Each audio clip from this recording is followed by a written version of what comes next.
Bonjour à tous. Pourquoi s'engager? À quoi ça sert? Quel objectif? À qui ça profite? Qu'est-ce que l'engagement même? Je me suis pas vraiment posé cette question-là et c'est vrai que depuis que je suis jeune, j'ai tendance à m'engager. Dans des partis politiques, dans des associations, dans des projets un peu farfelus. Et voilà que, au final, l'engagement associatif, il a fait partie de ma vie. Aujourd'hui, je vais vous parler de cet engagement-là. Et je vais pas vous mentir, mais l'engagement associatif, c'est le truc le plus chiant qui existe au monde. Parce que c'est que des problèmes. Avec l'administratif, l'administration du lycée, la préfecture de Versailles. Mais voilà, je me suis retrouvé à créer cette association-là, du coup. On revient en septembre de l'année dernière. J'étais en seconde, j'avais 16 ans. Et avec un camarade, on s'est dit, pourquoi ne pas créer un club de débat? À la base, c'était juste ça l'objectif. Le truc, c'est que moi, je m'appelle Grégoire Morel-Pouliquin, j'ai 17 ans, je suis en classe donc, de terminale au lycée Hoche à Versailles. Et au lycée Hoche, c'est un lycée qui est plutôt scientifique. C'est pas un lycée qui est engagé dans le débat, dans l'éloquence et encore moins dans la politique. Du coup, créer cette association-là, c'était un petit peu un défi. Le jour où on a organisé cette sorte de réunion de lancement, on avait vraiment peur du flop. J'avais quand même créé un PowerPoint, on avait mis des petites affiches dans les couloirs. Et finalement, ça a été une réussite. Il y a eu plus de 30 personnes qui sont venues. J'étais content. Mais ensuite, je me suis dit, bon, on ne peut pas s'arrêter là. Et maintenant, il va falloir vraiment qu'on travaille avec les membres. Au début, mon association, c'était juste des amis. On était là, on n'avait pas du tout les mêmes opinions politiques, mais on avait tous envie de ressentir un peu ce feeling d'engagement. Et c'est clair que personne ne s'y connaissait en association. Les statuts, tout ça, on n'avait jamais entendu parler. Mais on s'y est mis. On était tous ensemble, on n'avait pas vraiment le choix de toute façon. Donc on a créé nos statuts, on a développé l'association, on a organisé nos premiers événements. Alors au début, c'était des podcasts, des vidéos. Et rapidement, on s'est retrouvés confrontés à la crise du coronavirus. On était chez nous et on ne savait plus trop quoi faire. Parce que ce qu'il faut savoir, c'est que dans une association, organiser des événements, c'est déjà assez galère parce qu'il y a beaucoup de gens qui ont beaucoup d'idées, mais derrière, pour réaliser, il n'y a plus beaucoup de monde.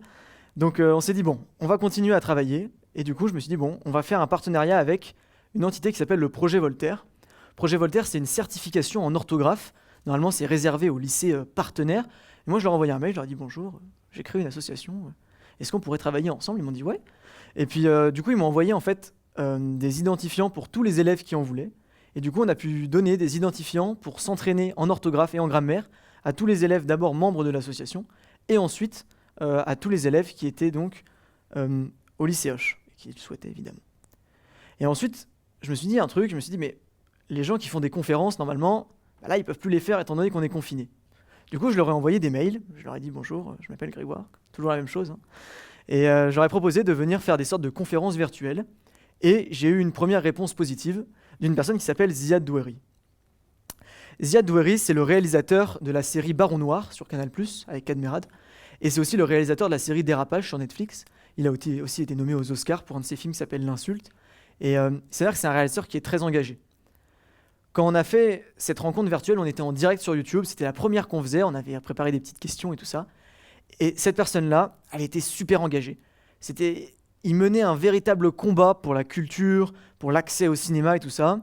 Et je me suis dit, bon, en fait, là, il va falloir qu'on se mette vraiment à travailler parce que je me suis dit, il faut qu'on fasse la même chose avec les lycéens. Il ne faut pas que les lycéens ils rentrent dans ce rythme, dans ce train-train quotidien qui était le confinement, qui était donc de se réveiller à 9h, de participer à une classe virtuelle et d'aller se recoucher. Du coup, on a continué. J'ai envoyé 200, 250, 300 mails à tout le monde. C'est passé de Bernard Tapie à François Fillon. J'ai tout essayé. J'ai pas eu beaucoup de réponses, mais il y en a eu quelques-unes. Donc on a pu organiser plein d'événements différents. Donc là, vous voyez, donc Ziad Doueri, comme je vous disais. On a continué avec des acteurs, des réalisateurs. Ensuite, Luc Julia, le créateur de Siri, qui aujourd'hui travaille dans l'innovation.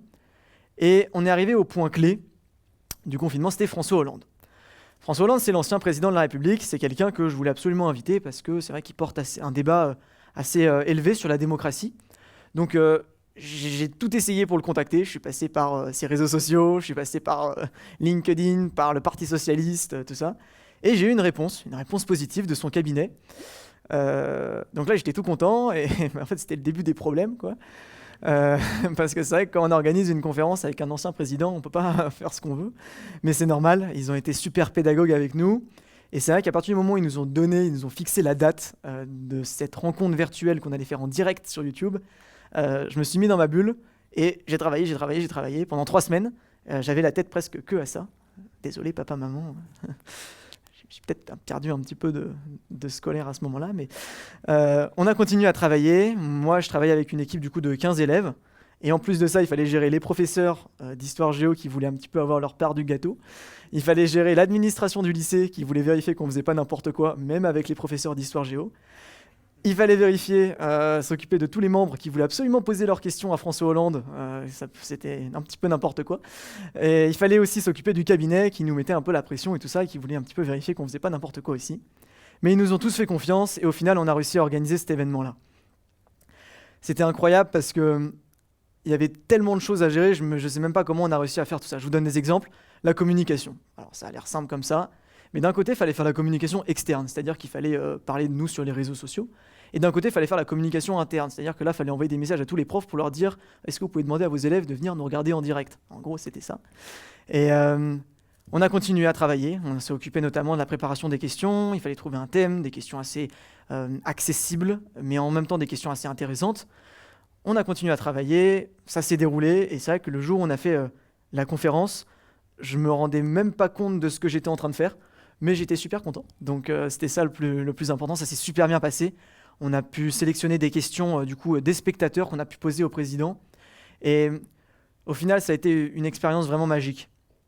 À l'image d'ailleurs de toute l'année que j'ai passée dans cette association-là, qui m'a fait découvrir un véritable milieu associatif que je connaissais absolument pas avant. J'ai rencontré des personnes incroyables, des personnes que je ne connaissais pas. C'était des gens de mon lycée que je n'avais jamais vus, avec qui j'ai commencé à travailler. Il y en a même avec qui je suis parti en vacances après. Mais c'était des gens intéressés. Et ce que je voulais faire absolument, moi, c'était une association qui n'était pas forcément politique. Je vous donne un exemple. Il y avait une de mes amies, alors c'était vraiment une grande amie à moi, qui n'en a rien à faire de la politique. Le débat, l'éloquence, tout ça, mais rien à faire. Mais à un moment, on a invité une dame qui s'appelle Tania de Montaigne. Cette dame-là, elle est noire et elle a écrit un livre qui s'appelle « Les Noirs n'existent pas ». Et on l'a invitée à échanger avec nous juste au moment des événements Black Lives Matter. Après ça, quand on a commencé à parler de ça aux membres de l'organisation de cet événement, il y a cette fille-là, cette amie à moi qui m'a dit « Grégoire, est-ce que je pourrais poser une de ces questions à cette fille-là, parce que je sais que je ne suis pas très engagé dans ton association, mais ça m'intéresse, parce que c'est aussi un sujet que je soutiens. » Et je lui ai dit « Mais là, avec grand plaisir. » Du coup, elle a posé sa question et ensuite elle est repartie. Là, je me suis rendu compte qu'en fait, l'engagement, c'était donner des opportunités à tout le monde. Et je me suis rendu compte que moi, on me donnait des opportunités et que j'arrivais à en donner à d'autres élèves. Et ça, c'était pour moi un truc incroyable. On a continué à travailler, on a fait plein d'autres interviews. C'était une année magique pour moi. Maintenant, quand je suis dans les couloirs, les professeurs, ils me voient différemment. Ils me disent « Ah, c'est toi qui as interviewé François Hollande ?» Je fais « Ouais, c'est moi. » Et puis... c'est super cool, tout le monde s'entend bien, ça a calmé un petit peu tout le monde pendant cette période un peu compliquée. Mais voilà, en août dernier, j'ai décidé de quitter cette association, que j'avais donc fondée.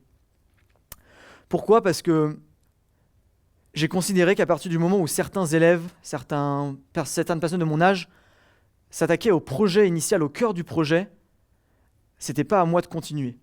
C'était pas à moi de continuer à travailler et à donner du temps pour ce projet-là. Alors vous allez me dire, oui, c'est égoïste, mais... En fait, non. L'engagement, ça doit rester une volonté. L'engagement, c'est pas votre travail.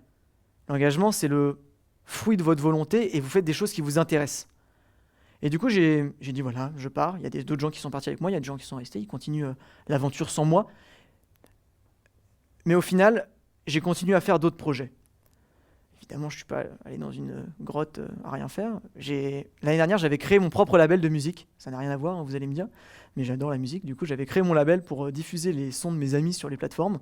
Donc du coup, maintenant, je travaille un petit peu plus avec mon label.